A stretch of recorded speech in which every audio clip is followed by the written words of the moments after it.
Que a paz e a maravilhosa graça do nosso Senhor e Salvador Jesus Cristo esteja contigo e com a tua família nesse dia maravilhoso. Estou passando por aqui para convidá-lo a refletir comigo nas Sagradas Escrituras.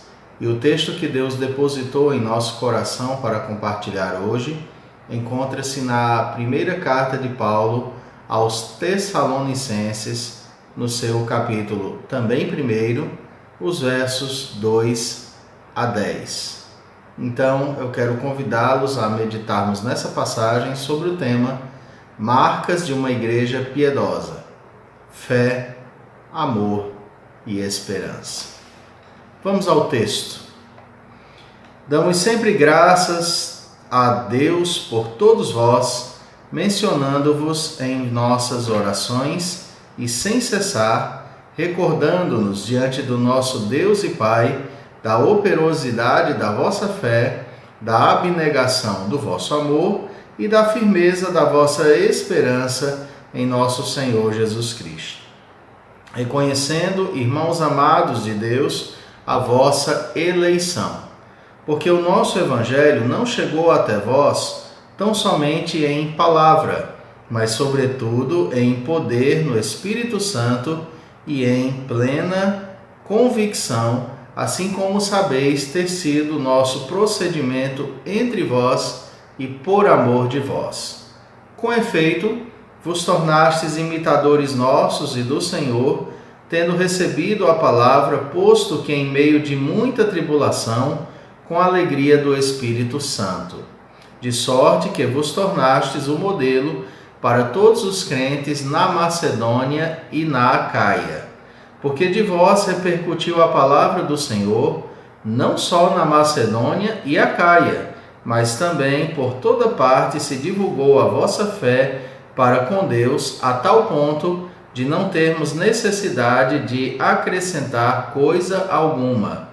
Pois eles mesmos, no tocante a nós, proclamam que repercussão teve o nosso ingresso no vosso meio, e como deixando os ídolos, vos convertestes a Deus, para servirdes o Deus vivo e verdadeiro, e para aguardardes dos céus o seu Filho, a quem ele ressuscitou dentre os mortos, Jesus, que nos livra da ira vindoura.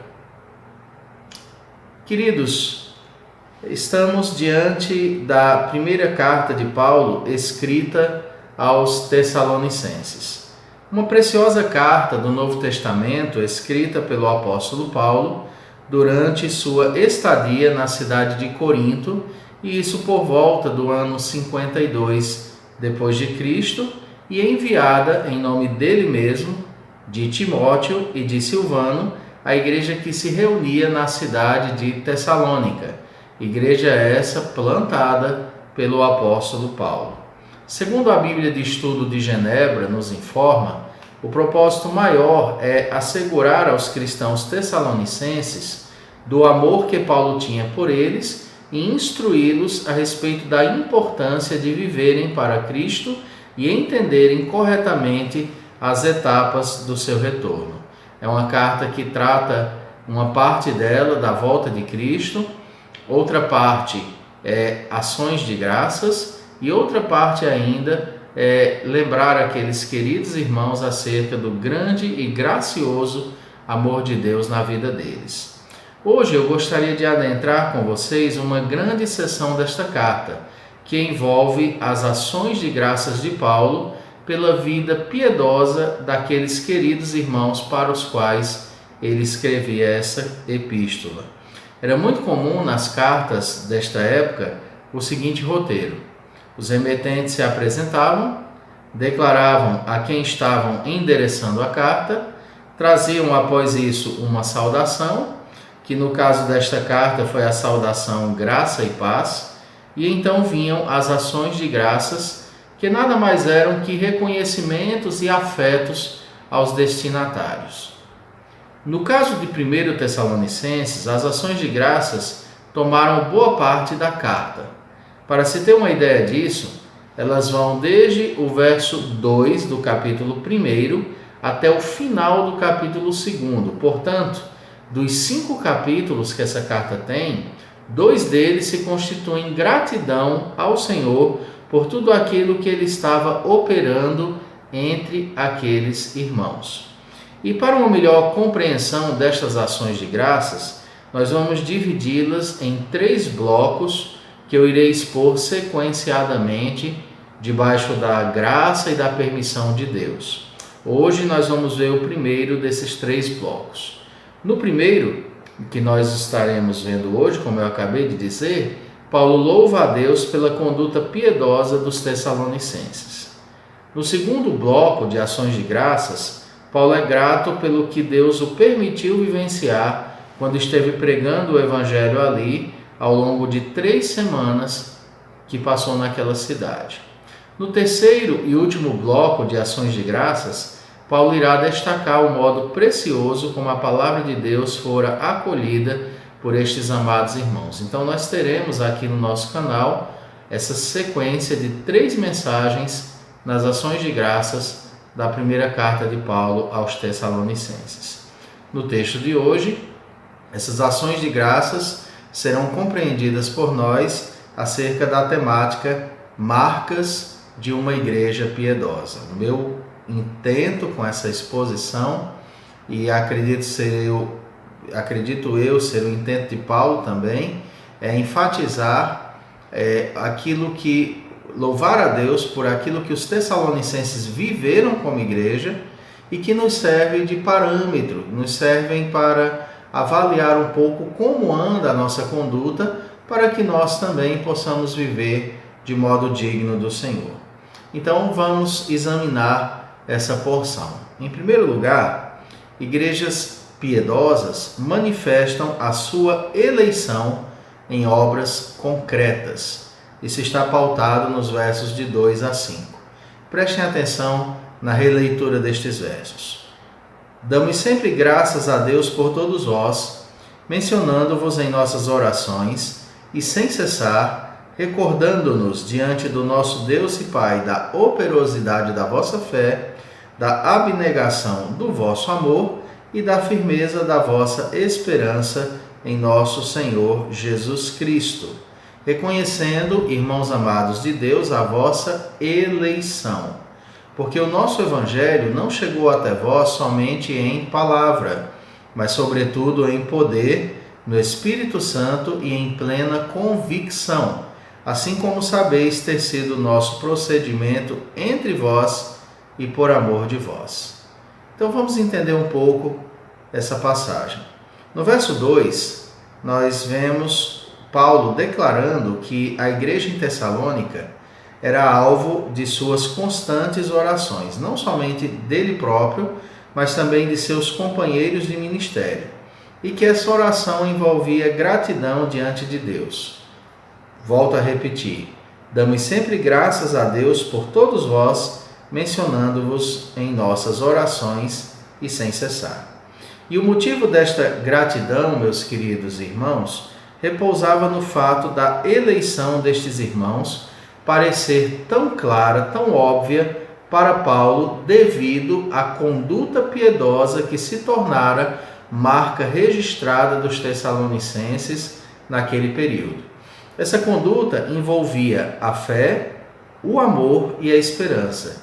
Segundo Paulo, a fé que eles possuíam era operosa, ou seja, não era uma fé que descansava no confortável leito de doces palavras, mas era uma fé que se evidenciava em atitudes, ela era operosa. Quanto ao amor, este era abnegado, ou seja, repleto de renúncia. O legítimo amor, como nós bem sabemos, não é constituído só de palavras, mas também de atitudes onde o próximo recebe de nós alguma coisa. Não se consegue amar de verdade sem se abrir mão de algo pela pessoa amada. Certamente, os Tessalonicenses evidenciavam esse amor em obras de renúncia. E finalmente, queridos, a esperança deles estava bem firmada em Cristo. Eles aguardavam com anseio o retorno do Senhor e viviam seu dia a dia na ardente expectativa de que logo, logo Cristo retornaria. Então, nos versos 4 a 5, vemos que Paulo destaca essas virtudes como sendo o resultado do acolhimento da palavra de Deus nos corações. Então, percebam vocês que ao acolherem a palavra de Deus, eles puderam manifestar fé, esperança e amor carregadas ou cravejadas dessas virtudes. Fé operosa, amor abnegado e esperança firme em nosso Senhor Jesus Cristo. Ao acolherem a palavra de Deus, eles estavam evidenciando que, de fato, foram escolhidos para pertencerem a Deus antes mesmo da fundação do mundo. Eles estavam demonstrando com a sua vida cristã prática que a eleição, que é um ato divino, é um ato da soberana vontade de Deus, era uma realidade premente na vida daquela comunidade. E aí é onde Paulo prossegue no verso 4, dizendo: reconhecendo, irmãos amados de Deus, a vossa eleição. Ou seja, por meio dessas atitudes, nós reconhecemos a eleição de vocês. E aí Paulo, no verso 5, vai dizer: porque o nosso evangelho não chegou até vós tão somente em palavra, mas sobretudo em poder, no Espírito Santo e em plena convicção, assim como sabeis ter sido o nosso procedimento entre vós e por amor de vós. Meus amados, igrejas realmente piedosas são compostas por pessoas convertidas. E a conversão dessas pessoas se pode notar, pode-se perceber que é genuína por meio de suas obras, quando manifestam a fé, a esperança e o amor como resultado, não como causa, mas como resultado de um coração alcançado pela pregação do Evangelho de Deus, pela pregação da palavra de Deus. E aí eu preciso dizer que, se desejamos ser realmente piedosos, necessitamos nos perguntar se de fato já conhecemos a Cristo, se de fato já nascemos de novo e se nossas ações estão em harmonia com as nossas crenças. Não esqueçamos do que escreveu Tiago em sua epístola, no capítulo 2, os versos 17 e 18, que eu passo a ler para vocês. Assim também a fé, se não tiver obras, por si só está morta. Mas alguém dirá: tu tens fé e eu tenho obras. Mostra-me essa tua fé sem as obras, e eu, com as obras, te mostrarei a minha fé. Então, a fé é notada pela observação das obras. E para Paulo, as obras daquela igreja eram obras legítimas, genuínas, que eram efeito de uma verdadeira conversão.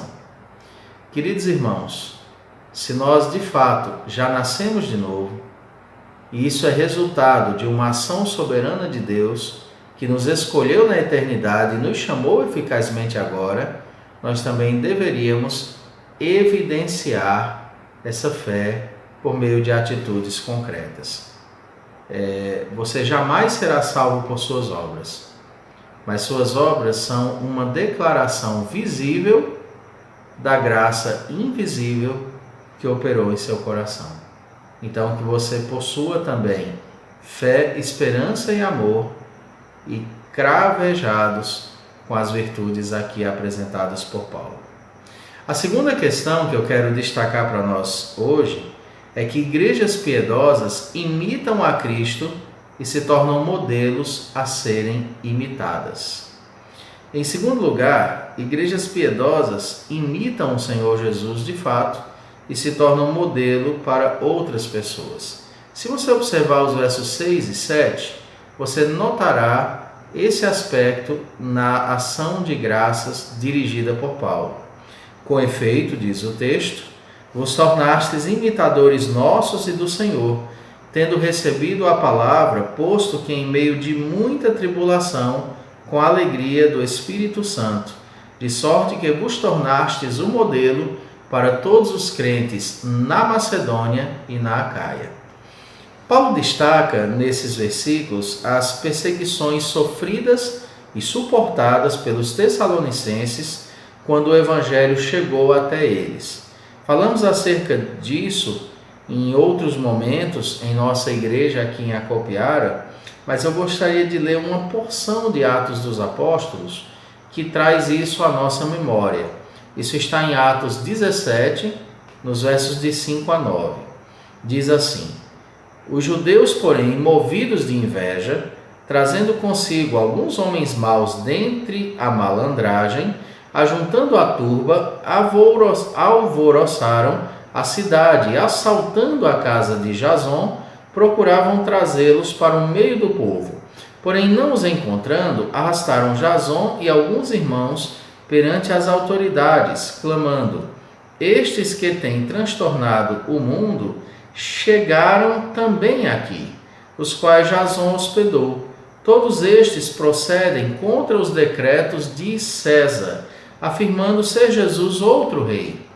Tanto a multidão como as autoridades ficaram agitadas ao ouvirem estas palavras. Contudo, soltaram Jason e os mais, após terem recebido deles a fiança estipulada. Então, esse texto que eu acabei de ler, ele é o relato de algumas coisas que aconteceram naquele período em que a igreja em Tessalônica estava nascendo, período onde Paulo passou por ali plantando o evangelho. Na carta que estamos expondo, Paulo diz que, apesar das grandes provas que aqueles irmãos passaram, eles receberam o evangelho com muita alegria, de tal maneira que se tornaram imitadores tanto dos apóstolos quanto do próprio Cristo. Essa, queridos, é a nossa grande meta, sermos os mais parecidos com Cristo que nós pudermos. E por conta dessa fé tão viva, agora várias igrejas na Macedônia e Acaia ouviam falar de Tessalônica e desejavam imitar o seu exemplo, como diz o verso de número 7. De sorte que vos tornastes um modelo para todos os crentes na Macedônia e na Acaia. Quando as igrejas ouvem acerca de nós? Essa é uma pergunta que eu quero fazer. Quando as pessoas ouvem acerca de nós como igreja do Senhor, nós aqui em Acopiara, ou você que me assiste em uma outra cidade onde há uma igreja e você faz parte dessa igreja, essas pessoas elas desejam imitar a nossa conduta. Nós somos de alguma forma inspiração para outros cristãos. Cristo pode ser visto através da sua vida, do seu comportamento na sociedade. Igrejas genuinamente piedosas imitam a Cristo e elas servem de estímulo para que outros também imitem. Eu corroboro com o Dr. Martin Lloyd-Jones quando ele escreve, se a memória não me falha, no livro Pregação e Pregadores, que ele tinha um apreço pela leitura de biografias. Martin Lloyd-Jones gostava de ler biografias. Eu também aprecio muito isso. Claro que nós não somos todos iguais, talvez você não goste, mas eu gosto muito de ler biografias. E eu me sinto muito estimulado quando eu leio acerca da fé de George Miller, quando eu leio acerca do zelo da pregação de Charles Spurgeon, do zelo teológico de John Owen. Eu me sinto muito estimulado quando vejo o fervor de Lutero, a sua piedade quando preparava os sermões, ao ponto de alguns historiadores dizerem que ele lia o texto 50 vezes, que uma vez foi preciso arrombar a porta do quarto em que ele estava já há alguns dias, preso sem sair, em atitude de adoração e contemplação a Deus. Pessoas, claro, como João Calvino, que não só eu, mas uma grande quantidade de pessoas o consideram a mente mais brilhante da Reforma Protestante. Queridos, eu me sinto muito estimulado quando leio acerca da vida de homens e mulheres piedosos de Deus. Assim também, quando eu tenho o grande prazer de conhecer alguns cristãos que são assim extraordinários em sua conduta. Apesar de ser ainda jovem, mas Deus me concedeu a graça de ser pastor em 4 cidades. Essas cidades foram Itapipoca, Icó, Vaza Alegre e Acopiara. E eu preciso dizer, queridos, que em cada uma dessas cidades eu conheci cidadãos dos céus, que se destacavam no meio da comunidade não somente pelo que faziam, mas pela forma piedosa como faziam. E em muitos desses irmãos que eu tive a honra de conhecer, eles se tornaram exemplos para mim, modelos para mim. E quando eu vejo a fé daquelas pessoas, eu tenho um desejo de me tornar um servo de Deus melhor. Apesar de ser pastor, de ser líder, mas às vezes eu me surpreendo com pessoas que eu olho o viver de algumas das minhas ovelhas, por onde eu tive a graça de passar, e me sinto estimulado a ter aquela mesma sede. Entendam vocês que eu não estou, ao dizer isso, construindo minha fé em cima do testemunho de vida das pessoas. Não, minha fé é fundamentada nas Escrituras. Mas eu não posso negar que exemplos de vida piedosos mexem muito com minha vida. E Tessalônica estava sendo um modelo de igreja. Igrejas genuinamente piedosas, elas imitam a Cristo e elas servem de estímulo para que outros também imitem. Por onde você anda, no seu trabalho, nas suas conversas, nas redes sociais, pessoas se relacionam com você e pessoas têm você como uma pessoa do céu, uma cidadã do céu. Ou se você não abrir a boca e dizer eu sou crente, ninguém consegue identificar Jesus na sua vida. Irmãos, despertemos. É hora de testemunharmos de Cristo. É hora de fazermos o Senhor conhecido. É hora de demonstrarmos a fé. Agora entenda, esses irmãos não faziam isso para que os outros vissem. Era algo natural neles, mas que era notado pelas pessoas que os cercavam. A conduta piedosa deve ser algo natural na vida de um cristão autêntico. Se você é um crente autêntico, suas obras vão falar acerca disso. Em terceiro lugar, igrejas piedosas causam excelente repercussão. Eu sei que isso está dentro do que nós falamos, mas de fato é preciso enfatizar que elas causam grande repercussão naqueles que as conhecem. Eu quero ler para vocês os versos 8 a 10, onde eu baseio essa questão.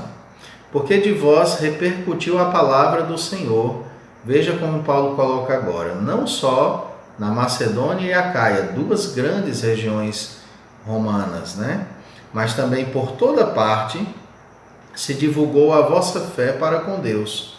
Aí veja essa expressão de Paulo. Essa expressão de Paulo me constrange. Diz assim, a tal ponto de não termos necessidade de acrescentar coisa alguma. Pois eles mesmos, no tocante a nós, proclamam que repercussão teve o nosso ingresso no vosso meio, e como deixando os ídolos, convertestes a Deus para servirdes o Deus vivo e verdadeiro, e para aguardardes dos céus o seu Filho, a quem ele ressuscitou dentre os mortos, Jesus, que nos livra da ira vindoura. Que texto fascinante! Paulo chega a dizer que não tem necessidade de acrescentar nada a estes irmãos, pois já estavam andando com o Senhor e estavam andando com o Senhor e Paulo desejava que eles permanecessem nesse andar com o Senhor. Eles trocaram seus muitos ídolos pelo Senhor. E aí você vê um paradigma aqui muito interessante. Deixastes os ídolos para servirdes ao Deus vivo e verdadeiro. Veja o contraste. Os ídolos são mortos.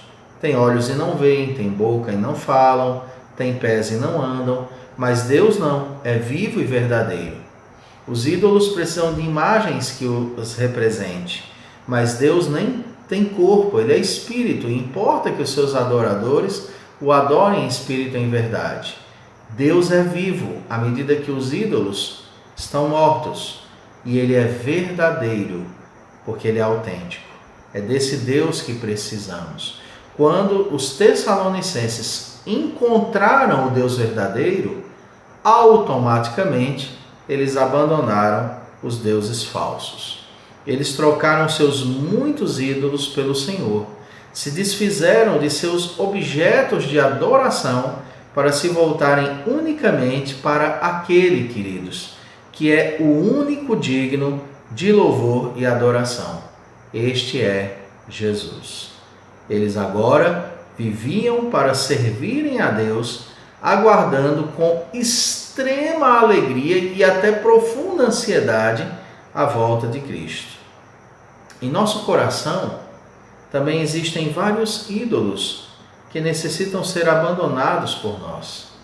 Não são só os ídolos das paredes e das procissões desse país que precisam ser trocados pelo Deus vivo e verdadeiro, mas há também ídolos que estão prementes em nossa alma.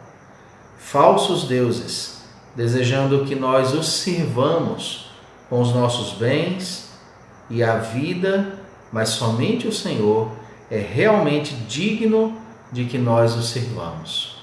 Precisamos levantar bem alto a nossa cabeça e vivermos no aguardo do nosso Senhor, o único capaz de nos livrar da ira vindoura. Queridos, a questão é que quando você conhece a verdade, as mentiras se dissolvem. Quando você encontra em Cristo o refúgio verdadeiro, tudo mais perde o brilho. Você não acende uma lâmpada em pleno sol do meio-dia, no meio da rua. Não tem necessidade. O sol já brilha intensamente. Quando nós encontramos o sol da justiça, o Senhor Jesus, então todas as luzes artificiais ou falsas luzes perderam o seu brilho completamente. E o único que pode nos livrar da ira vindoura, do juízo eterno, é o nosso Deus. Por isso os Tessalonicenses eram dignos de ações de graças, porque eles agora conhecem o Deus vivo e verdadeiro.